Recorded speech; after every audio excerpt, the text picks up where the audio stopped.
Hello बच्चों, आपका स्वागत है स्टडी विथ एनए में।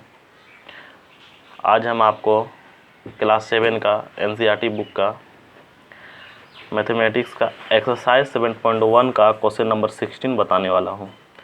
ये क्वेश्चन बहुत सारे स्टूडेंट से सॉल्व नहीं हो रहा था, इस कारण मैंने सोचा कि आपको ये मैं सॉल्व कर दूँ।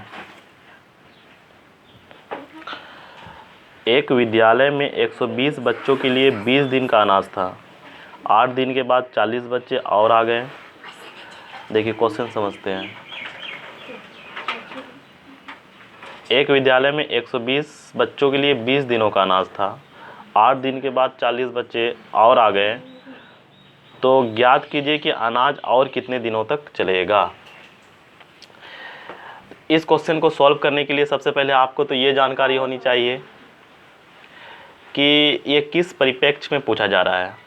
तो इस क्वेश्चन का परिप्रेक्ष्य ये है कि इसमें दिनों और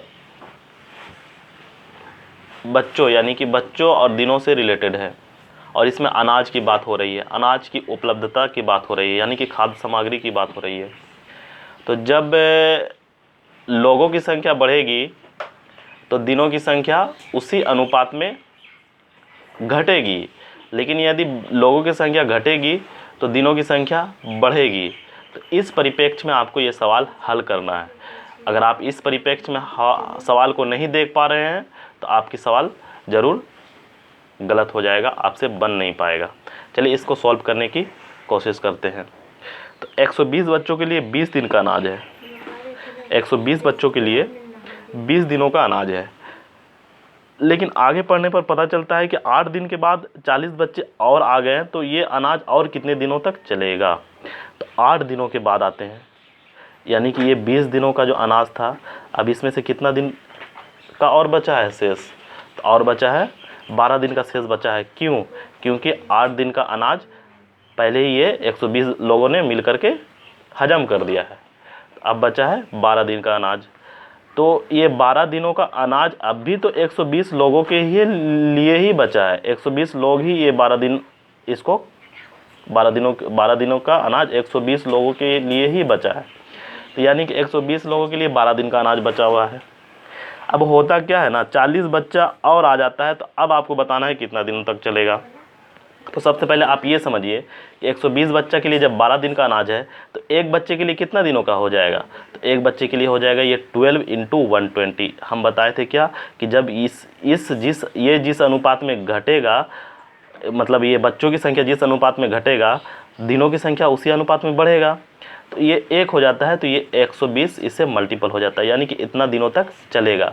लेकिन सवाल क्या है कि 40 बच्चे और आ गए। अच्छा, 40 बच्चे और आ गए हैं, सिर्फ 40 बच्चे नहीं है, उसमें 120 में से 40 बच्चे और आ गए हैं, यानी कि टोटल 160 स्टूडेंट्स हो गए, यानी कि 160 बच्चे हो गए।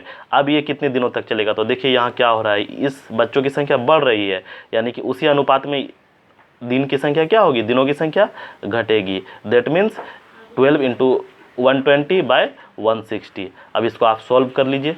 इसको सॉल्व करने पर क्या होता है, ये 0 0 कैंसिल हो जाता है, और ये 4 का टेबल में आप ये कर सकते हैं, ये सब तो जानते ही होंगे। 4 3 जा 12 और 4 4 जा 16, 4 1 जा 4 और 4 3 जा 12। That means 3 × 3।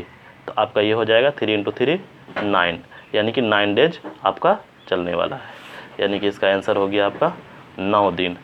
ये आपका आंसर है।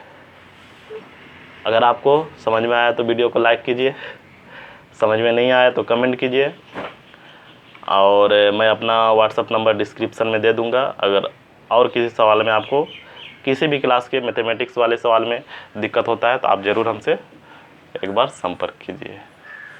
धन्यवाद।